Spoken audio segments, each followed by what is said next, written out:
das ist eine ambi- oder trivalente Sache.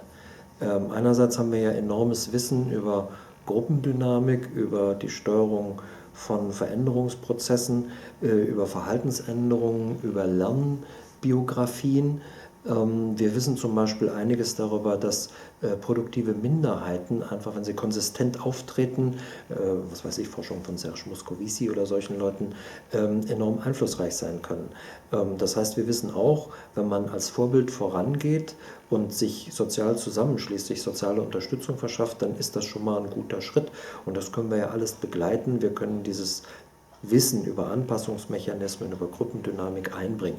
Und da sind wir absolut kreativ. Wir können alles machen, was irgendwie Menschen erreicht. Wir sollten vielleicht nicht so sehr nur im eigenen Fach stecken bleiben. Wir sollten vielleicht mal über solche Handlungsformen nachdenken wie Lektürekurs in der Volkshochschule. Was schreibt eigentlich, was weiß ich, Arno Grün oder Sigmund Freud oder Erich Fromm? Oder einen aktiven Rede- oder Erzählcafé im Bürgerhaus. Also alles, was Freude macht und funktioniert. Das Fach selber hat sich für mein Gefühl in den letzten 30 Jahren absolut ins Aus geschossen. Denn das Wissen darüber ist ja schon vorhanden gewesen, aber das wurde nicht aus der Truhe geholt, sondern in kleinen Spezialgruppen ventiliert, und das war dann halt gut für die Karriere von diesen Spezialgruppen, aber es hat im Grunde die Gesellschaft wenig erreicht. Und da wurden auch wenig Anstrengungen des Faches selbst, der großen Organisationen unternommen, aus diesem fachlichen Schrebergarten rauszukommen.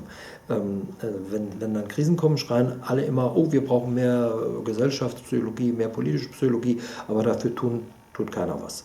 Das heißt, vielleicht wäre auch ein Rat, sich zusammenzuschließen in dauerhafteren Verbünden, die handlungsfähig sind, und auch die Fachorganisationen, die sehr behäbig und sehr karriereorientiert sind, ein bisschen unter Druck zu setzen.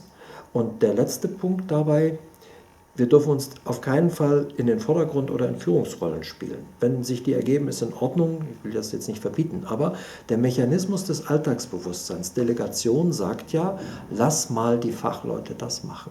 Und das ist eine Technik, mit der Menschen aus der Verantwortung rauskommen.